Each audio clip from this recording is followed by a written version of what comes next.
안녕하세요. 예수님의 제자 신민수입니다. 오늘 이 시간에는 선한 것의 기준이라는 제목으로 여러분과 함께 말씀을 나누겠습니다. 먼저 기도로 시작하겠습니다. 하나님 아버지, 오늘도 이렇게 말씀을 깨닫는 지혜를 주시고 함께 나눌 수 있는 소중한 기회를 주셔서 감사합니다. 이 마지막 때에 하나님 아버지의 말씀만을 의지하며 저희들이 살아갈 수 있기를 간절히 바랍니다. 미혹과 거짓이 난무하는 이 세상에서 오로지 하나님의 아버지의 말씀에 근거하여 살아갈 수 있기를 간절히 바라며 오직 믿음으로 끝까지 인내하며 하나님 아버지의 말씀을 진리로 드러내는 삶을 살기를 간절히 원합니다. 처음부터 끝까지 성령님께서 인도해 주시는 말씀이 되기를 간절히 바라며 이 모든 말씀 우리 주 예수 그리스도 이름 받들어 간절히 기도드리옵나이다. 아멘. 이 마지막 시대를 살아가면서 여러분, 우리가 가장 주의해야 될 것은 미혹에 빠지지 않는 것입니다. 우리가 미혹에 빠지지 않으려면 성경 말씀을 잘 알아야 됩니다. 우리가 선하다고 하는 것의 그 기준은 늘상 우리가 중심이 될 때가 있지요. 우리가 보기에 선한 사람, 우리가 보기에 악한 사람, 그래서 어떠한 소식을 듣고 어떠한 겉모양만 보고 우리는 생각하기에 그 사람은 선한 사람이다, 악한 사람이다 라고 이야기하지만 여러 사건 사고들을 통하여서 우리가 본 바 많은 사람들이 이중적인 생활을 하면서 그렇게 범죄를 저지르면서도 뒤돌아서서는 기부를 하고 선행을 하면서 사람들을 속일 수 있다는 것을 우리는 여러 차례 목격을 해왔습니다. 사람들의 칭찬을 받는 정치인들이 그 뒤로는 부정부패를 저지르고 비리를 저지르고 그러한 거짓과 술수가 난무하는 속에서 자기의 이득을 챙겨오는 사람이었다는 것을 우리는 또 여러 번 목격하였습니다. 그럼에도 불구하고 우리는 우리 자신의 선택을 믿는 것이죠. 우리가 옳다라고 생각을 하는 것입니다. 그러나 오늘 이 시간 우리가 얼마나 잘못된 생각으로 우리 삶을 살아가고 있는지, 그리고 우리가 다른 사람을 판단할 때 얼마나 잘못된 판단 기준이 있는지, 그것에 대해서 우리가 생각해 보는 시간을 갖고 좀 더 이제부터는 조심스럽게 우리의 삶을 돌아보아 하나님 아버지 보시기에 실족하지 않고 경건한 모습으로 살아갈 수 있기를 간절히 바랍니다. 마태복음 1장에 보면 많은 사람들의 그 계보가 나옵니다. 예수님의 계보가 쭉 나오는데 대부분이 남자들입니다. 그런데 거기에 믿음의 여인 5명이 등장합니다. 마태복음 1장을 한번 보겠습니다. 마태복음 1장 1절. 아브라함과 다윗의 자손 예수 그리스도의 세계라. 아브라함이 이삭을 낳고 이삭은 야곱을 낳고 야곱은 유다와 그의 형제들을 낳고, 이렇게 쭉 남자들이 진행되는 가운데 여기에서 5명의 여자들이 등장을 하는데 3절 유다는 다말에게서 베레스와 세라를 낳고, 5절 살몬은 라합에게서 보아스를 낳고 보아스는 룻에게서 오벳을 낳고 오벳은 이새를 낳고 이새는 다윗 왕을 낳으니 다윗은 우리아의 아내에게서 솔로몬을 낳고, 이렇게 가다가 16절에 야곱은 마리아의 남편 요셉을 낳았으니 마리아에게서 그리스도라 칭하는 예수가 나시니라. 자, 여기에서 5명의 여인들, 다말, 라합, 룻, 우리아의 아내 바세바, 마리아, 이렇게 5명의 여자들은 세상적인 관점에서 본다면 그렇게 칭찬할 만한가? 라는 회의가 들 수 있습니다. 그 당시 이스라엘 사람들에게 이방 여인들은 천시받던 그런 사람들이었고, 또 어떤 사람이 그 결혼을 하였을 때 그 결혼에 대한 그 전통과 그런 율법을 중요하게 생각하던 시대였습니다. 그런데 3절에 보면 유다는 다말에게서 베레스와 세라를 낳았다고 하는데 이 유다와 다말의 관계가 시아버지와 며느리의 관계였습니다. 그리고 살몬은 라합에게서 보아스를 낳았다고 하는데 이 라합은 이방 여인, 게다가 기생이었습니다. 성전에서 남자들을 상대하는 기생이었다는 것입니다. 그리고 보아스는 룻에서 오벳을 낳았다고 하는데 이 룻도 이방 여인인 과부였습니다. 더군다나 다윗은 우리아의 아내에게서 솔로몬을 낳았다고 하였는데 왜 밧세바라고 하지 않고 우리아의 아내라고 하였냐 하면 우리아가 살아있을 동안에 다윗이 유부녀인 밧세바와 관계를 하였기 때문에 우리아의 아내라고 이렇게 지칭을 하신 것입니다.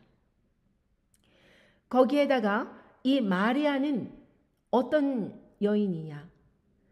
그때 당시에 정혼을 하면은 그 순교를 끝까지 지키다가 결혼을 해야 되는데 그렇게 혼전 임신을 하였던 상태에서 결혼을 하였습니다.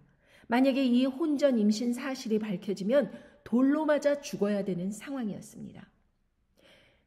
예수님께서는 이 요셉을 통해 그 계보는 요셉이 속하였으나 마리아에게서 태어나신 것입니다. 마리아에게서 그리스도라 칭하는 예수가 나시니라. 그러니까 여기에서 마리아가 동정녀일 때 아직 남자를 알지 못할 때에 그렇게 예수님께서 순결한 처녀의 몸에서 태어나신 것입니다. 그러나 그 아버지의 계보를 통해서 하나님께서 믿음의 조상들을 선별을 하셨습니다. 자, 그렇다면 이 5명 여인 중에서 제일 첫 번째 등장하는 다말, 이 어떻게 하다가 시아버지와 며느리 사이에 관계가 되었을까? 이것에 대해서 오늘 38장, 창세기 38장을 보면서 우리가 자세히 알아보겠습니다. 38장 2절에 보면 유다가 거기서 가나안 사람 수아라 하는 자의 딸을 보고 그를 취하여 동침하니 그가 잉태하여 아들을 낳으매 유다가 그 이름을 에리라 하니라. 그가 다시 잉태하여 아들을 낳고 그 이름을 오난이라 하고 그가 또다시 아들을 낳고 그 이름을 셀라라 하니라. 그가 셀라를 낳을 때에 유다는 거십에 있더라. 자, 여러분, 창세기 38장에 보면은 이 유다가 가나안 사람의 그런 이방 여인의 딸, 그 사람과 함께 3명의 아들을 낳았다고 말씀해 주고 계십니다. 엘과 오난과 셀라, 이렇게 3명의 아들을 낳았습니다. 첫 번째로 이 엘과 결혼한 사람이 다말입니다. 그런데 7절에 보면 유다의 장자 엘이 여호와 목전에 악함으로 여호와께서 그를 죽이신지라. 여기에서 보면 이 엘이 후사가 없는 상태에서 여호와 목전에 악함으로 여호와께서 그를 죽이신지라 이렇게 나와 있습니다. 다말은 그대로 두고 엘을 죽이셨다는 것을 볼 때 그 책임이 엘에게 있었다라는 것을 우리는 알 수 있습니다. 그렇다면 이 부부 사이에 보통 악하면 같이 악하고 선하면 같이 선할 텐데 이 다말은 남겨두시고 엘만 죽이신 이유가 무엇일까? 이것을 생각하다가 말라기에서 그 의문의 해결점을 우리가 유추해 볼 수 있습니다. 자, 부부 사이에서 다말은 어찌 보면 이 결혼 생활에서 피해자였을 수도 있겠다라는 생각을 해보는 이유는 무엇이냐 하면 엘이 여호와 목전에 악하였다고 하는 것입니다. 그렇다면 여호와께서 부부 사이에서 악하게 보시는 일이 무엇일까? 그것에 대해서 말라기 2장 13절에 이렇게 나옵니다. 너희가 이런 일도 행하니 곧 눈물과 울음과 탄식으로 여호와의 단을 가리우게 하도다. 그러므로 여호와께서 다시는 너희의 헌물을 돌아보지도 아니하시며 그것을 너희 손에서 기꺼이 받지도 아니하시거늘 너희는 이르기를 어찜이니까 하는도다. 이는 너와 너의 어려서 취한 아내 사이에 여호와께서 일찍이 증거하셨음을 인함이니라. 그는 네 짝이요 너와 맹약한 아내로되 네가 그에게 괴사를 행하도다. 여호와는 영이 유여하실지라도 오직 하나를 짓지 아니하셨느냐? 어찌하여 하나만 지으셨느냐? 이는 경건한 자손을 얻고자 하심이니라. 그러므로 네 심령을 삼가 지켜 어려서 취한 아내에게 괴사를 행치 말지니라. 이스라엘의 하나님 여호와가 이르노니 나는 이혼하는 것과 학대로 옷을 가리우는 자를 미워하노라. 만군의 여호와의 말이니라. 그러므로 너희는 심령을 삼가 지켜 괴사를 행치 말지니라. 자, 이 말씀에서 보면 결혼 생활에서 아마도 다말이 이렇게 남편에게 학대를 당하고 그렇게 괴사를 자꾸 행하는 것입니다. 아내에게. 그래서 그것으로 인해서 눈물과 탄식으로 여호와께 그렇게 하소연하고 있는 그러한 상태였을 것이라는 그 이유가 바로 이 말씀에서 나옵니다.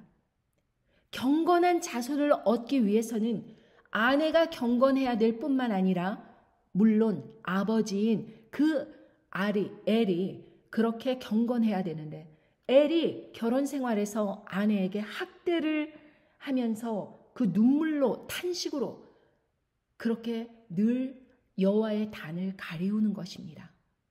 그러니 하나님 아버지께서 이런 엘을 경건한 자손을 얻을 수 없겠다 생각하시고 여호와께서 엘을 죽이신 것입니다. 그리고 오난에게 기회가 간 것이죠. 그런데 이 오난조차 또 여호와께서 죽이십니다. 8절에 보면 창세기 38장 8절 계속하겠습니다. 유다가 오난에게 이르되 네 형수에게로 들어가서 남편의 아우의 본분을 행하여 네 형을 위하여 씨가 있게 하라.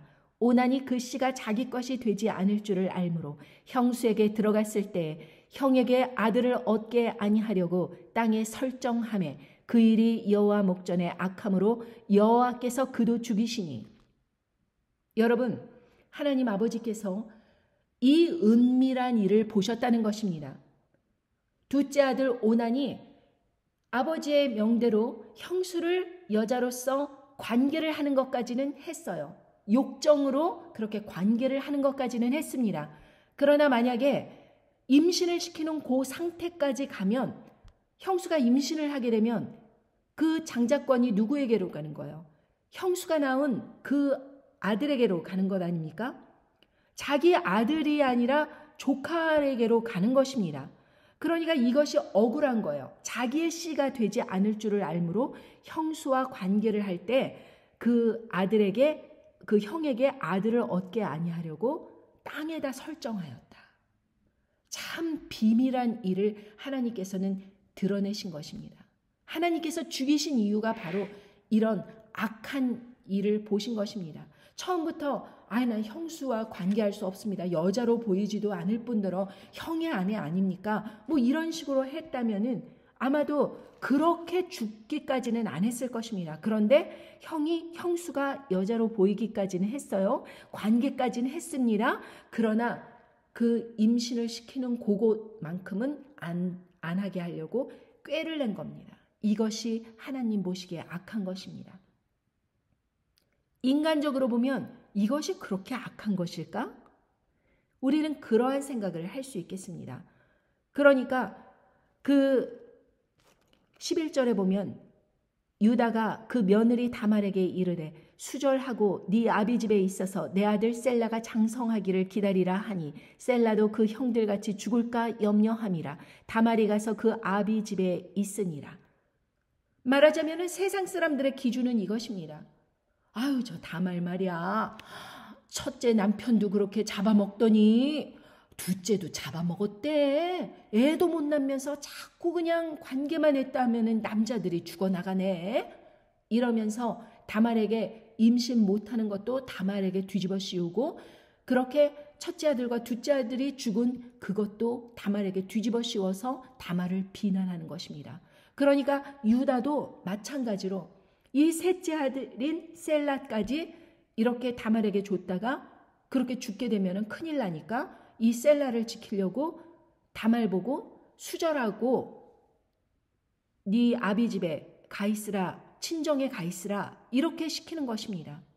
여러분, 다말로서는 억울할 수밖에 없습니다. 아무런 잘못한 것 없이 첫째 남편에게는 그렇게 학대를 받고 그러더니 둘째 남편과 관계할 때는 그렇게 둘째가 악한 짓을 저지르니까 하나님께서 치셨는데 그것이 다 자기의 죄처럼 그렇게 뒤집어 써갖고 수절하고 있으라는 것입니다. 그리고 셀라가 성장했음에도 불구하고 이 셀라는 이제 관계를 안 하도록 일단 멀리 보낸 것입니다. 그러니 친정에서 또 얼마나 구박을 받겠어요. 상처를 받겠습니까? 너 그렇게 서방만 잡아먹었다며? 또 이 집에 들어와서 무슨 재수없는 일을 벌이려고 그러냐? 시집을 갔으면 시집에서 살아야지. 이러면서 친정에서 얼마나 또 수모를 받았겠어요. 이 다말의 입장에서 보면 가시방석인 것입니다. 친정에 가 있는 것도 가시방석이요. 시집에 가지도 못하는 것입니다. 여러분, 동서남북이 꽉 막힌 상태, 그것이 아마 다말의 심정이 아니었을까 저는 그렇게 생각합니다. 여러분, 사람들은 오난을 비난하지 않습니다. 오난은 그냥 형수랑 관계했다가 아버지가 시키니까 그대로 한 것인데 그냥 죽어버렸다. 그 뒤안길의 내막은 알지도 못하고 사람들은 오난이 불쌍하다, 오난이 불쌍하다 이렇게 말했을 것입니다. 그러나 하나님 아버지께서는 중심을 보시는 것입니다. 예수님의 그 믿음의 계보에서 믿음으로 똘똘 뭉쳐진 그러한 사람, 그러니까 그 믿음의 계보를 잇기 위해서 내가 쓰임을 받는다는 것을 영광으로 생각하며 그 일을 함께 동역하여 이루어내는 것을 하나님께서 기대하시는데, 아유 저거는 내 사역이 아니야, 내 사역에 무슨 도움이 된다 그래? 이러면서 도와주지를 않는 것입니다. 여러분 잘 생각해 보십시오. 이런 일은 세상에 아주 비일비재합니다. 제가 예를 들어 보겠습니다. 제가 이 일이 있고 나서 이것이 어떤 의미가 있었는지 나중에서야 깨닫게 된 것입니다. 제가 어떤 목사님을 이제 알게 되었습니다. 제가 청년부 때 그 교회가 아주 조그만 교회였었는데 제가 어떤 일을 맡았느냐. 기독교 방송국에 있으면서 거기에서 이제 이 지역사회에서 큰 교회 목사님들 혹은 원로 목사님들, 그런 목사님들을 이렇게 초빙해서 방송을 진행하고 하는 그런 일을 하고 있었습니다. 그러다 보니 이제 크리스찬 신문사에서 부사장을 맡게 되고 또 방송국에서 그런 협찬 이런 것을 맡게 되고 하니까 미국 국회에서 어떤 행사를 좀 주최하는데 도와달라는 그런 제의가 들어왔습니다. 그것은 아시아 계통의 목사님들을 국회에 초청해서 그 목사들이, 아시아 계통 목사들이 이제 그 국회에서 행사에 같이 참여를 하여서 모든 사람들이 함께 기도를 하는 그러한 일의 주축이 되달라. 이렇게 제의를 받은 것입니다. 미국 국회에서 전무후무하게 처음 벌어진 일이라서 저는 생각하기에 어떻게 하다 나에게 이런 큰일이 맡겨졌나 그렇게 생각을 하면서 그 당시 방송에서 방송을 하시던 원로 목사님들과 큰 교회 목사님들과 이런 분들에게 연락을 하였고 또 제가 함께 그 청년부에 있었던 그 담임 목사에게 연락을 하였습니다. 그래서 찾아가서 이러이러한 국회 행사가 있는데 함께 참여해 주셨으면 좋겠습니다. 이렇게 이야기했더니 젊은 사람이 와서 담임 목사에게 그런 이야기를 하니까 이분이 또 믿지를 못하고 그 원로 목사에게 전화를 해서 제 신원을 물어본 것입니다. 아니 본인이 다니는 그 교회 청년부의 청년이 와서 그러한 행사에 참여를 해달라고 이야기를 한 것인데 그 양이잖아요. 자기가 그렇게 함께 기르는 양이고 그런데 그 사람의 신원을 갖다가 다른 목사에게 물어보는 것입니다. 그러니까 그 목사가 그 사람 이러이러한 일도 하고 방송국, 신문사 이런 데서 아주 중요한 일을 하는 젊은 청년이다. 이렇게 소개를 해주니까 그제서야 안도감을 가지고 국회 행사에 이렇게 참여를 하게 된 것입니다. 그런데 거기 국회의장이 그 미국 국회에서 열리는 그 일에 처음으로 그렇게 한국인 목사들이 쫙 대거 오니까 그 국회의장이 저에게 너 이름이 무엇이냐? 그러더니 제 이름을 대면서 민수, 너는 여태까지 미국 역사에 처음으로 이러한 한인 목사들이 국회 행사에 참여하는 일을 해냈다. 참 이거는 미국 역사를 새롭게 쓴 일이다. 이것은 인종과 인종이 모두 화합하여 하나님께 영광 돌리는 일에 너가 참여를 한 것이다. 그러면서 막 칭찬을 해주는 것입니다. 그러면서 말하기를 이 목사들 중에 어떤 사람이 이 말씀을 전했으면 좋겠다. 하나님의 말씀을 전하면서 국회의원들이 그 말씀을 듣고 같이 기도를 했으면 좋겠다. 이런 엄청난 일들을 이제 저에게 누구를 추천할 것인지 물어보는 것입니다. 그래서 저는 저희 교회 담임 목사를 추천하였습니다. 그래서 그분이 처음으로 국회 행사에서 열리는 그러한 인종화합 그 한인 행사에서 처음으로 국회 연설과 그리고 말씀을 전하는 일을 하게 됐습니다. 그러면서 그 다음 주에 본인이 국회에서 말씀을 전했다는 것을 이제 자랑을 하면서 전혀 제 이야기는 물론 안 하지요. 그러고 나서 그 일이 있고 나서 그 목사님은 그 국회에서 하는 행사의 회장을 맡아서 이제 한인들의 결속을 다지고 다른 인종을 또 화합하고 이런 일에 이제 회장을 맡게 되었습니다. 그러면서 교회가 엄청나게 빠른 속도로 부흥을 하게 된 것이죠. 우리 목사님 거기에서 국회에서 그거 회장직으로 있으신 목사님이야. 그러면서 사람들이 이제 쫙 모이게 된 것입니다. 커다란 명분을 얻게 된 것이죠. 그런데 20년의 세월이 흘러서 제가 그날이 오면이라는 책을 약 20년간 쓴 것에 대해서 어떻게 해야지 홍보를 할 것인가 고민을 하였습니다. 그때 하나님께서 그 목사에게 전화를 하라는 마음을 주세요. 그런데 여러분 전화번호도 모르는 상태에서 어떻게 전화합니까? 예를 들면은 제가 예전에 결혼식에서 신부 들러리 섰던 그 친구의 연락처를 알기 위해서 교회에 전화를 했거든요. 예전 다니던 교회에 전화를 했어요. 그러니까 행정부에서 일하는 사람이 그것은 개인 신상 정보 요청이므로 협력할 수가 없습니다. 죄송합니다. 그러면서 아주 엄청난 이야기로 그렇게 딱 거절을 해버리면서 끊어버려요. 그런데 어떻게 이 목사와 그렇게 당회장 목사와 연락이 될 수 있겠습니까? 그리고 개인 전화번호를 어떻게 할 수 있겠어요? 그런데 그냥 믿져야 본전이지 그래서 구글로 그냥 대충 찾아보니까 전화번호가 나와서 전화를 했어요. 그런데 전화통화가 되는 거예요. 그러더니 그 목사가 제가 이래 해서 하나님의 말씀을 전하기 위해서 이 책을 홍보하는 일에 조금 제가 간증할 기회를 주셨으면 좋겠습니다. 국회 행사에서 제가 하라는 것도 아니고 그냥 작은 모임에서라도 그렇게 간증을 하는 기회를 달라 이렇게 부탁한 것인데 그 목사는 단번에 BMW 세일즈맨인가? 이러면서 물어봐요. 그래서 제가 지금은 세일즈를 안 하지만 예전에 벤츠 세일즈를 했습니다. 이렇게 이야기를 하니까 목소리가 갑자기 아유 전 도와줄 수 없어요. 다른 데 알아보세요. 이러면서 거절을 하는 것입니다.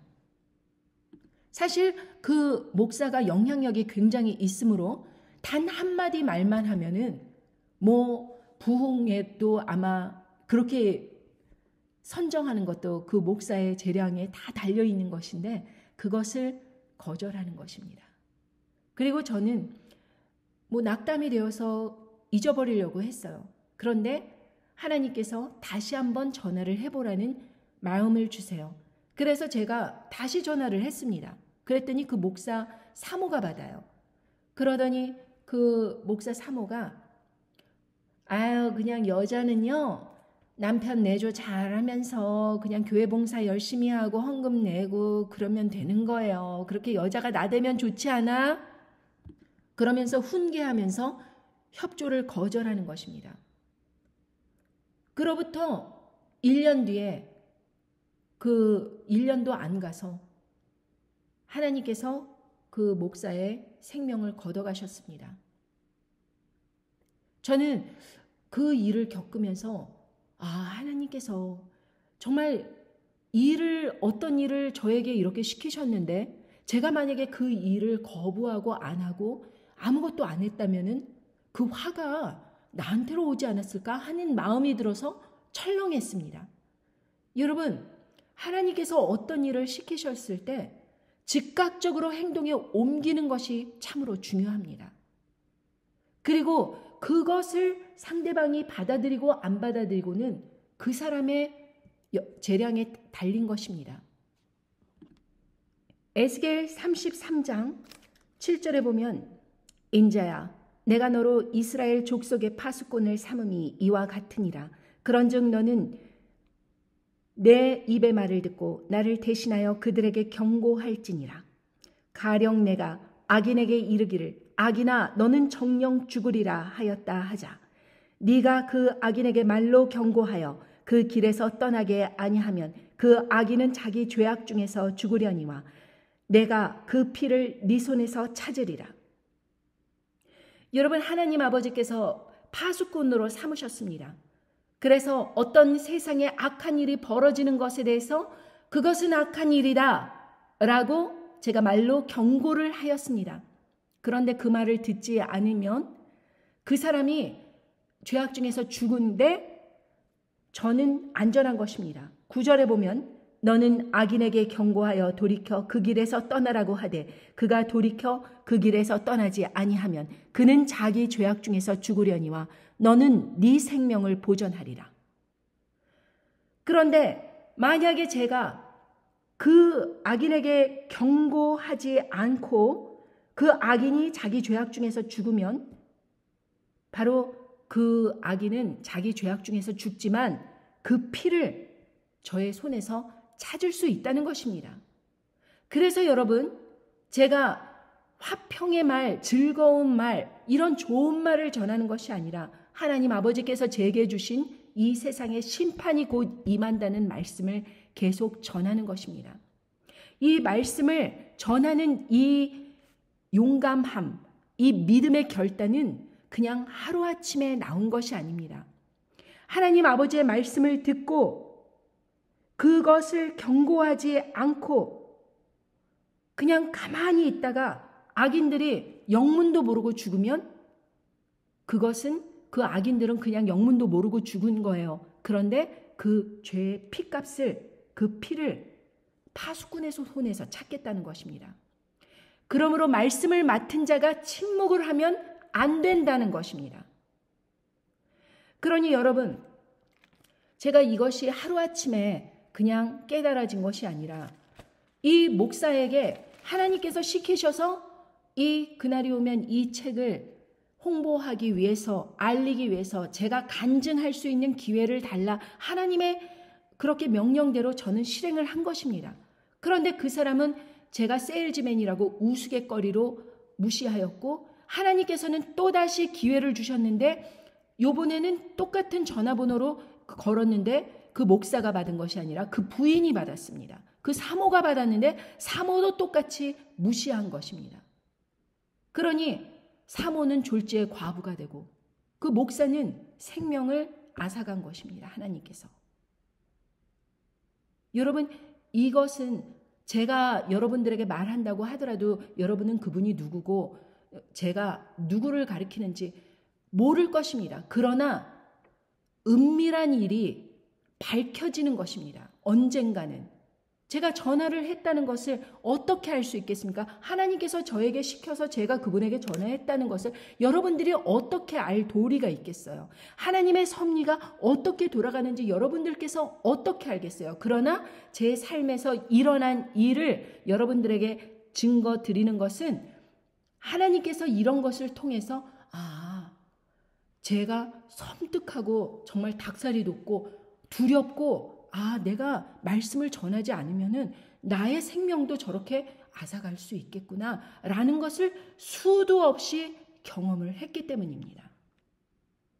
여러분, 이 오난이 죽은 것은 하나님 아버지의 그 예수님의 계보의 믿음의 계보를 쭉 이어나가기 위해서 오난에게 기회를 주신 것입니다.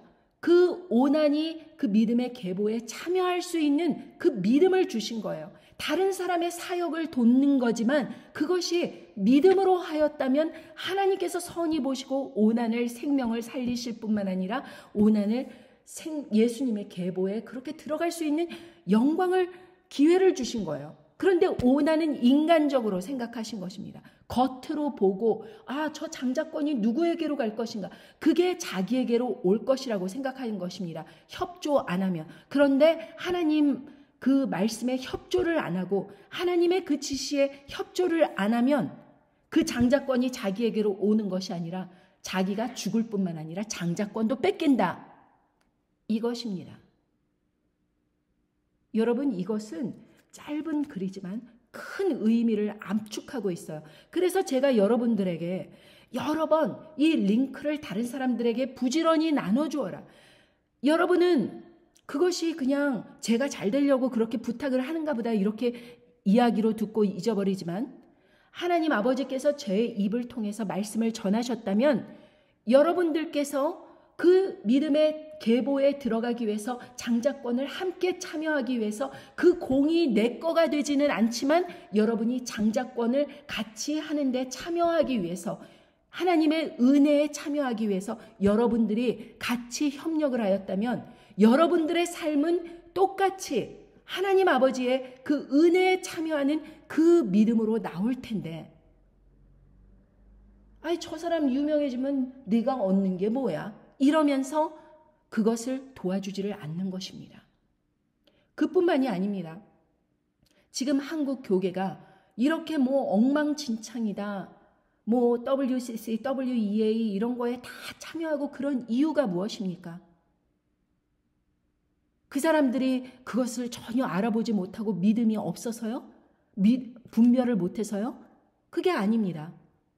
결국 믿음이 없는 것이지만 결국에는 돈이 있는 곳에 사람의 마음이 따라가기 때문에 어디에서 돈이 오느냐, 어디에서 실권이 오느냐, 어디에서 권력이 오느냐 거기에 따라가기 때문에 WCC, WEA 이런 데 참여를 해서 그것이 하나님을 배도하는 길이라는 걸 알면서도 지금 당장 누구의 이름이 높아지느냐, 내 이름이 높아진다면 그것을 참여를 하고 우리 교회가 금전적으로 돈이 안 들어오고 월급이 삭감이 되고 이러면 참여를 안 하고 왜 그 비옵시오 주사 그것이 정부 시책에 그렇게 열심히 교회들이 참여를 했느냐. 정부 시책에 참여를 하면은 이래 혜택을 주고 참여를 안 하면은 교회 문 닫게 되니까 지금 당장 실권이 어디에 있느냐 어떤 게 나한테 이득이냐 하나님의 뜻을 바라보지 못하고 그 장자권이 자기에게로 올 줄 알고 그 괴계를 지어서 그렇게 하나님 은혜에 영광 돌리는 것처럼 말로는 온갖 오합지졸 이야기를 하고 있지만 땅에 설정한 이 오난처럼 결정적인 순간에 사단의 편을 들어버리는 것입니다. 그래서 하나님의 심판이 한국 기독교에 임하는 것입니다. 제가 그 일이 있기 전에 하나님께서는 제게 보여주셨습니다. 그날이 오면 이것을 홍보하기 위해서 어떻게 할까 고민하다가 이 책 자체가 중요한 것이 아니라 제가 깨닫는 것이 중요했습니다. 저는 목사들이 다 하나님의 말씀을 전한다고 그렇게 착각하던 때가 있었습니다. 순진하게 생각한 것이죠. 그런데 어떤 단체 이메일을 볼 수 있는 그러한 웹사이트에서 그 수천 명의 이메일이 이렇게 나와 있는 그것을 PDF 파일을 얻게 된 거예요. 그래서 거기에 있는 목회자들 이메일에 계속해서 이제 이런 책이 있다, 이런 책이 있다. 저를 간증하게 해주시면은 제가 비행기를 타고 가서 간증하고 오고 싶습니다. 이러면서 이제 막 이메일을 보낸 것입니다. 근데 놀랍게도 수백 개의 이메일 중에 단 한 개도 호응을 하지 않은 것입니다. 단 한 목사도 호응을 하지 않았습니다. 제가 비행기표를 사서 제가 직접 가겠다 이렇게까지 했는데도 아니면은 책을 그냥 설교 시간에 홍보만 해달라 이렇게 간단한 것조차도 단 한 개도 호응이 안 왔을 뿐더러 딱 한 개가 이제 답장이 왔는데 종북좌파 떠드는 상황에서 입 다물고 조용히 살아라. 이런 저주의 말이었습니다. 이것이 목사의 답장이었습니다. 대부분의 목사는 그 이메일을 스팸 메일 처리까지 하여서 그 이메일은 그냥 문을 닫게 됐습니다. 더 이상 정상적으로 그렇게 발송을 하더라도 들어가질 않는 거예요. 여러분, 얼마나 악합니까? 결정적인 순간에 하나님을 배도하는 것입니다. 다른 사람들의 사역을 도와주지 않는 것이 자기에게 유익이 되지는 않지만 남들이 잘 되는 거 시기하는 것입니다. 내 신자가 10만 불을 낸다, 10,000 불을 낸다 그러면은 아유 집사님, 장로님, 아유 믿음이 아주 훌륭하십니다. 다음번에 그 시무장로로 제가 이렇게 추천해드리고 뭐 이러고 할 텐데 돈이 안 되는 하나님 말씀을 전파하는데 협조해달라 이런 것은 짜증이 나는 것입니다. 그래서 이 오난처럼 그 사람들이 장자의 자리에 들어가지 못하고 온갖 일을 하고 난 다음에 사람들에게 예수님을 믿어라 예수님을 믿어라 그러고 난 다음에 예수님께서 결국에는 그 사람들을 모른다라고 하는 그러한 자리에 가는 것이죠. 여러분, 마태복음 7장 22절에 그날에 많은 사람이 나더러 이르되 주여 주여 우리가 주의 이름으로 선지자 노릇하며 주의 이름으로 귀신을 쫓아내며 주의 이름으로 많은 권능을 행치 아니하였나이까 하리니 그때 내가 저희에게 밝히 말하되 내가 너희를 도무지 알지 못하니 불법을 행하는 자들아 내게서 떠나가라 하리라. 여러분, 이 사람들은 보통 사람들이 아닙니다. 선지자 노릇을 했다고 하는 것입니다. 많은 사람들이 선지자로 인정을 한 사람들입니다. 그리고 귀신을 쫓아내는 사람, 아무나 귀신 쫓아냅니까? 아무나 주의 이름으로 권능을 행합니까? 그런데 이 사람들이 그런 행함을 했다는 것입니다. 선지자처럼 사람들에게 추앙받고 그리고 귀신을 쫓아내고 권능 행하고 그랬는데도 예수님께서 대답을 어떻게 하셨습니까? 내가 너희를 도무지 알지 못하니 불법을 행하는 자들아 내게서 떠나가라. 단칼에 저지하셨습니다. 여러분, 이 사람들이 일을 갈면서 그렇게 문 바깥에서 일을 간다고 또 다른 말씀에 보면 그렇게 나와 있는데 여러분 왜 그 사람들이 그렇게 분해하는 것일까요? 다른 사람들에게는 축복의 말씀, 예수님을 믿으라고 예수님께서 우리의 왕이시라고 예수님만이 길이요 진리요 생명이라고 그렇게 말하고 다녔는데 결정적인 순간에 오난처럼 땅에다 설정하는 우상 숭배를 하거나 간음을 저지르거나 여러분 에베소서 5장 18절을 보겠습니다.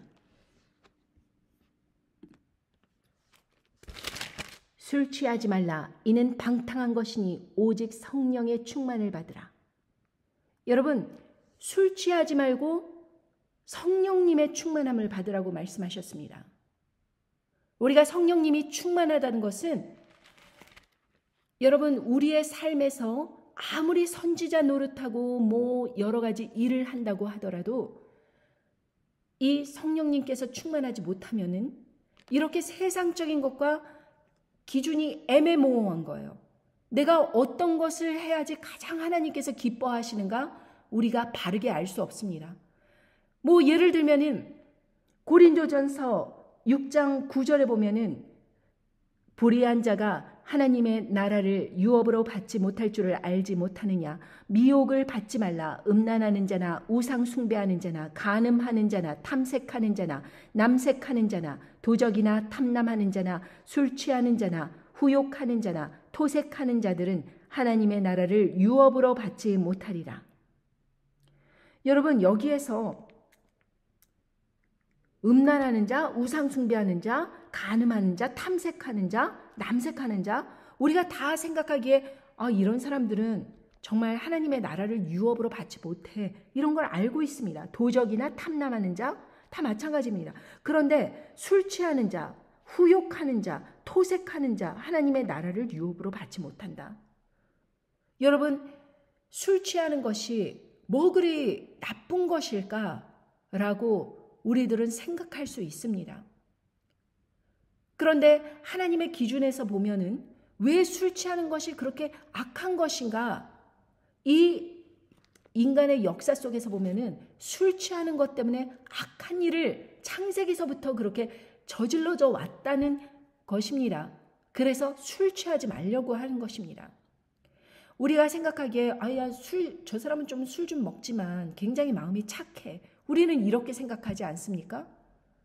뭐 예를 들면 저 사람들은 다른 사람 사역 잘 안 도와주지만 그래도 뭐 올곧은 길을 가고 정말 열심히 해. 우린 이렇게 생각하지 않습니까? 우리가 선하다고 생각하는 것은 이렇게 기준이 애매모호합니다. 그러나 하나님께서는 왜 술 취하지 말라고 하는 이 사람들이 그렇게 우상 숭배자나 아니면은 동성애자나 그렇게 간음하는 자, 도적질하는 자 이런 사람들과 같이 놓았는지 우리가 창세기에서 한번 살펴보겠습니다.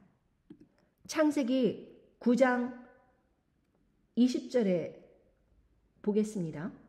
노아가 농업을 시작하여 포도나무를 심었더니 포도주를 마시고 취하여 그 장막 안에서 벌거벗은지라.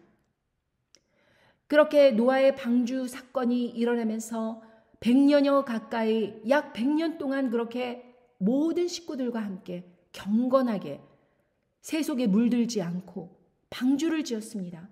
그리고 약 1년 가까이 그렇게 방주 안에서 생활을 하면서 물이 마를 때까지 방주 안에서 수많은 동물들을 먹이고 그렇게 가족들이 똘똘 뭉쳐서 믿음으로 하나님 아버지께서 세상을 심판하시는 그 광경을 그렇게 그냥 가까이서 목격을 하였습니다.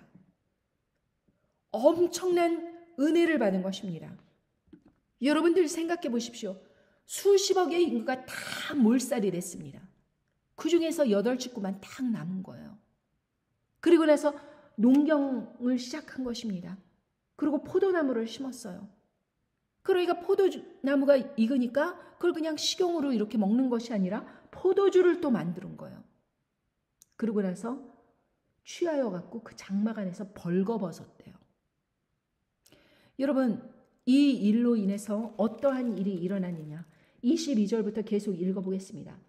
가나안의 아비함이 그 아비의 하체를 보고 밖으로 나가서 두 형제에게 고하매 셈과 야벳이 옷을 취하여 자기들의 어깨에 메고 뒷걸음질 쳐 들어가서 아비의 하체에 덮었으며 그들이 얼굴을 돌이키고 그 아비의 하체를 보지 아니하였더라.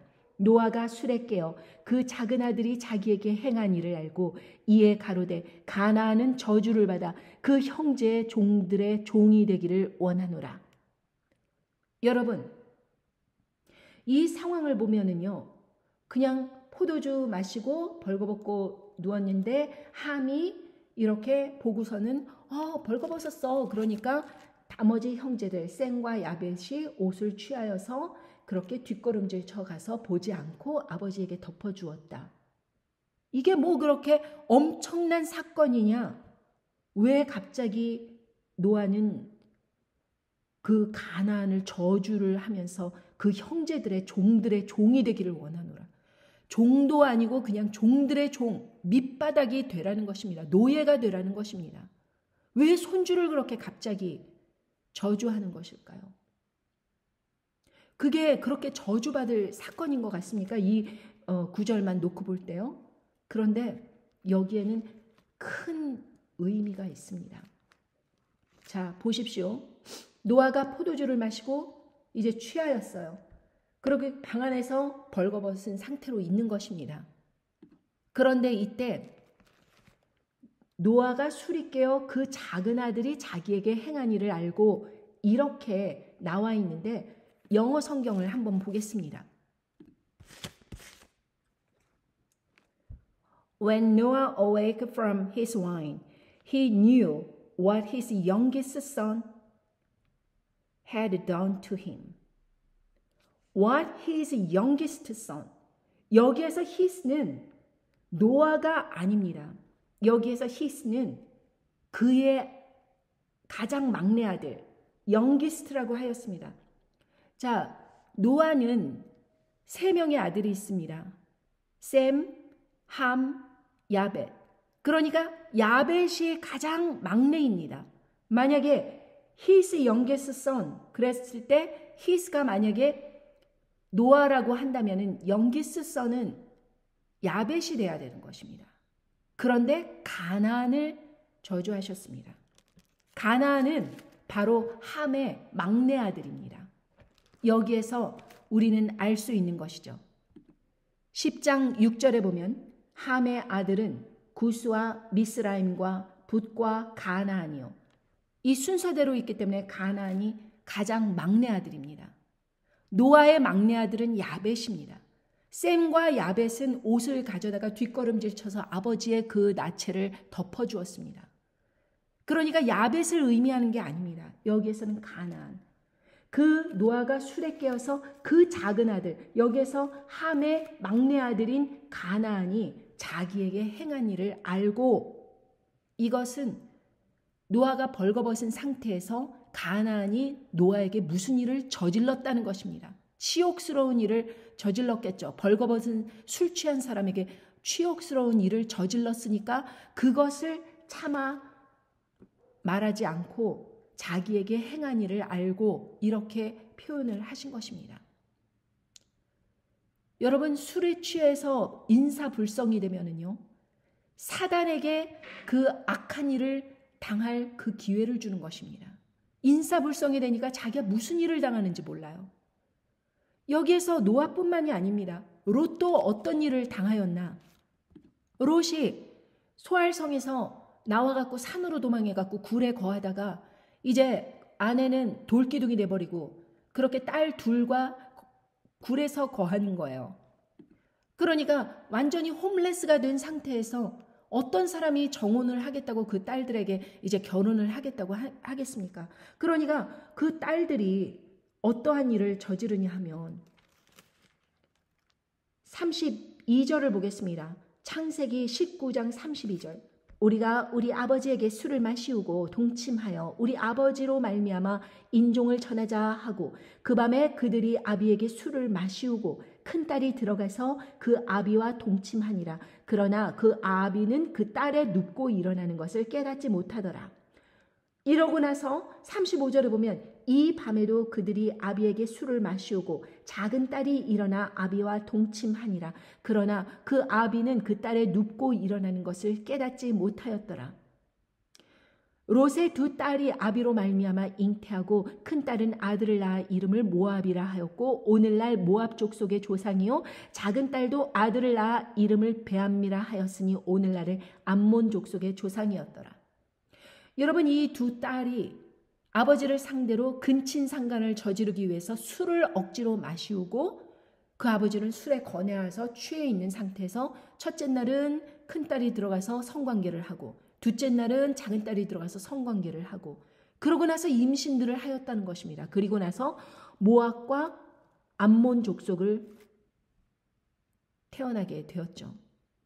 이 모압과 암몬 족속은 끝까지 오늘날까지도 이슬람 지역의 사람들로서 이스라엘 사람들을 괴롭히다가 이제는 기독교인들을 핍박하는 그러한 하나님께 가장 회방이 되는 그러한 민족을 태어나게 한 것입니다. 가나안도 마찬가지죠.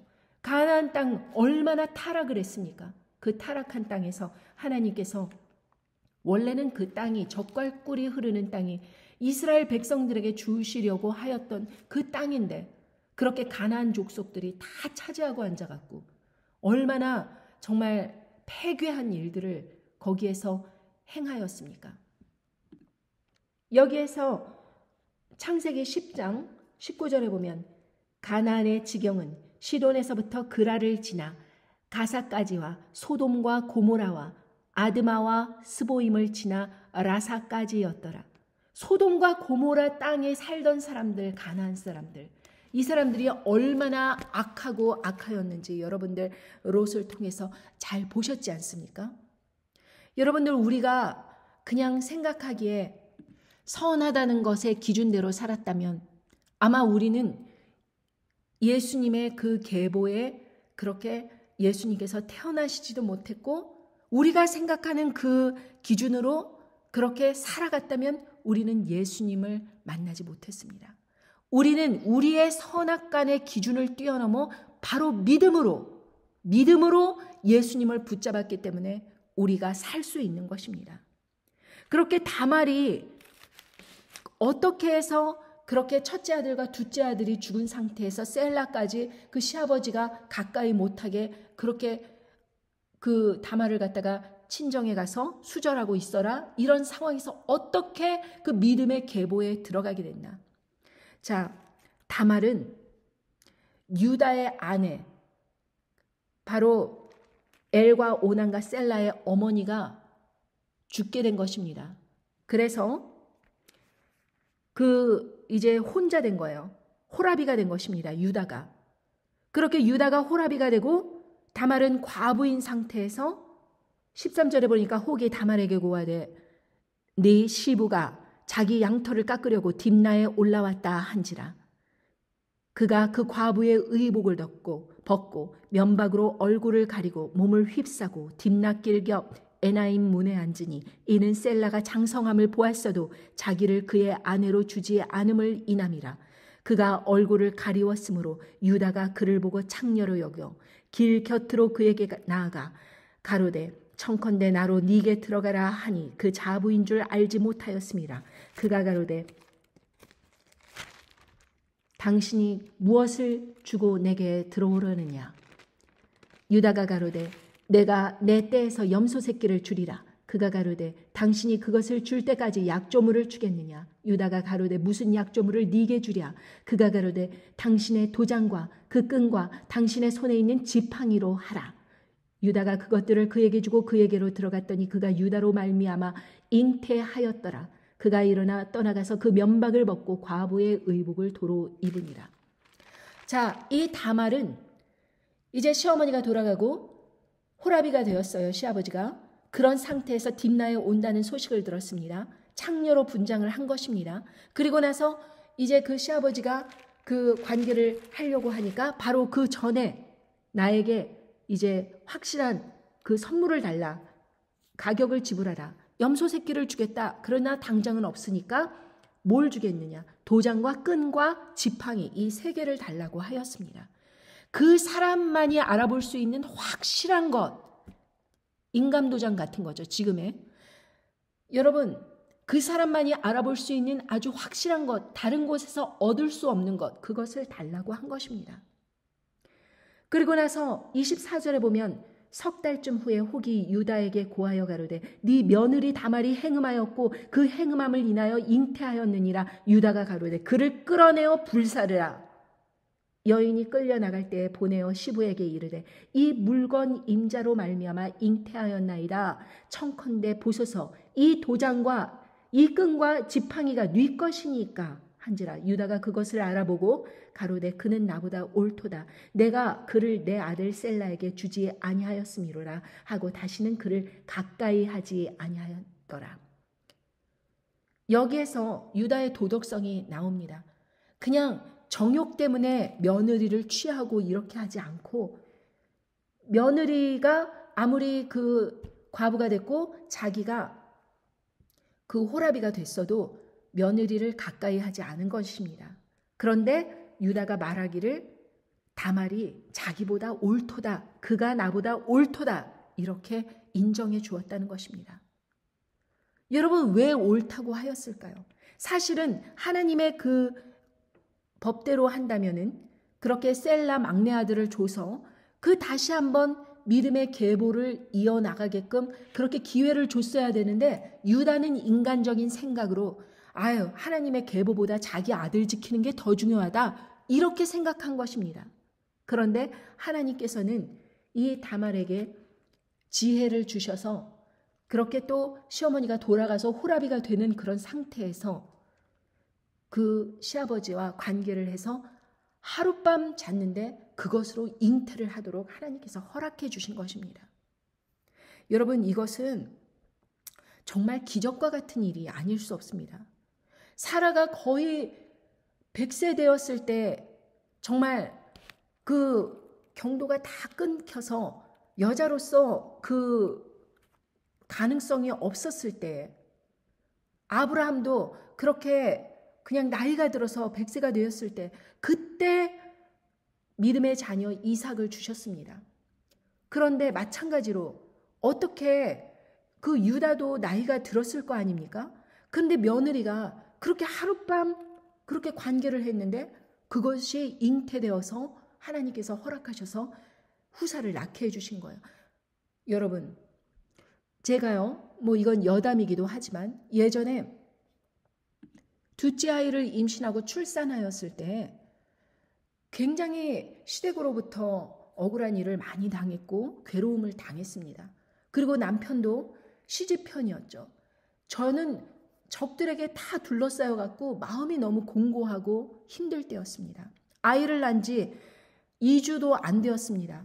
보통 한두 달은 지나야지 이렇게 보행을 할 수 있고 그러는데 아이 낳은 지 1, 2주도 지나지 않아서 몸이 제대로 붙지도 않은 그런 상태인데 어느 사람의 결혼식에 참관을 해야 된다고 제가 정장을 입고 그 참관을 해야 된다고 그렇게 시집에서 막 요구를 하는 것입니다.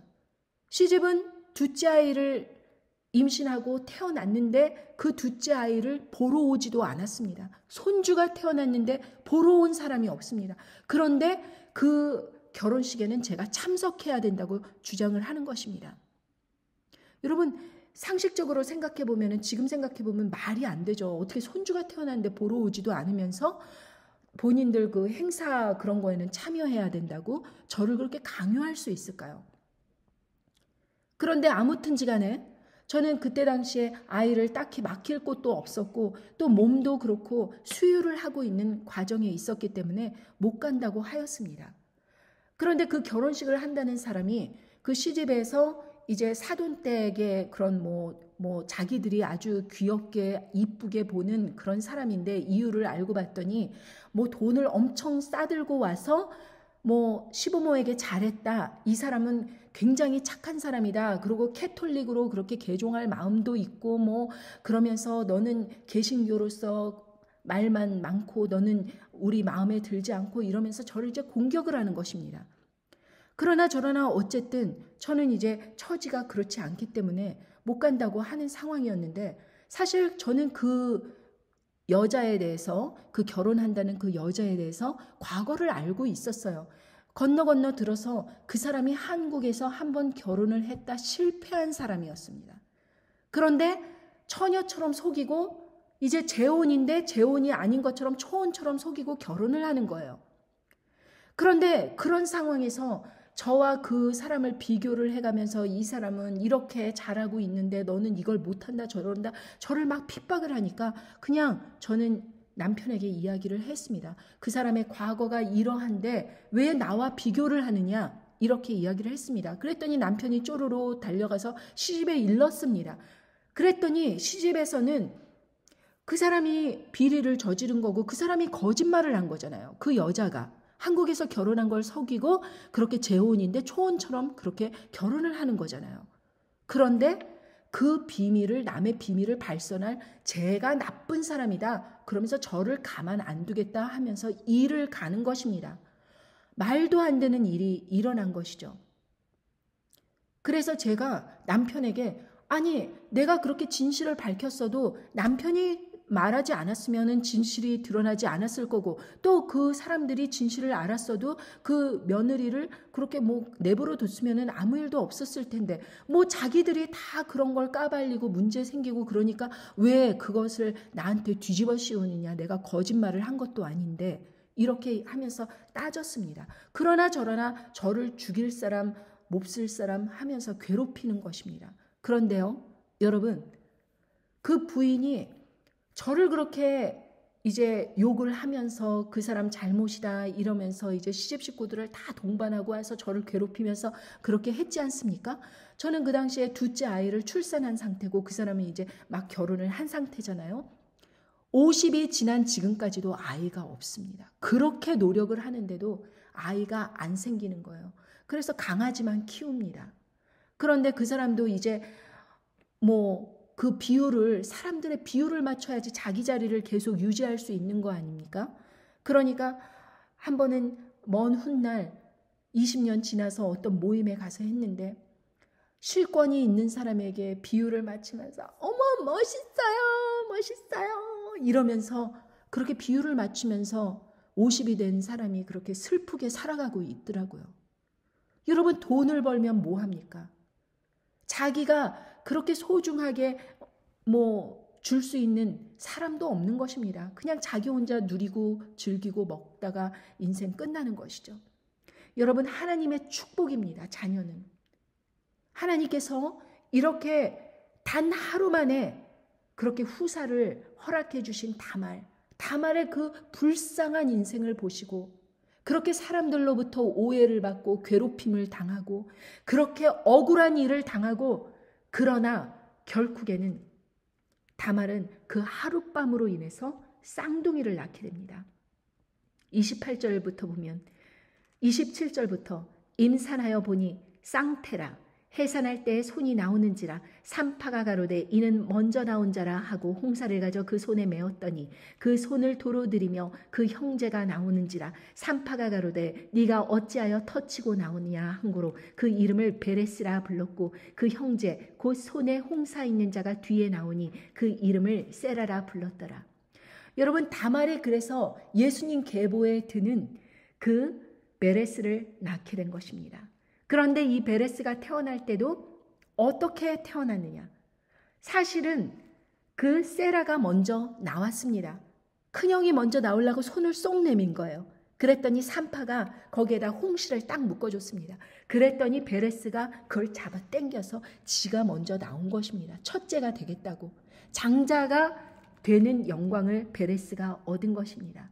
태어날 때부터 하나님의 장자권, 하나님의 자녀, 그 영광을 얻기 위해서 그렇게 태어날 때부터 투쟁을 하는 것입니다. 여러분, 우리는 믿음을 너무 우습게 생각하고 믿음을 그냥 아무거나 혼합하여서 그냥 정절을 버리는 것을 우습게 생각하는데 여러분, 이거는 죽고 사는 문제요. 이것은 천국과 지옥에 가는 문제입니다.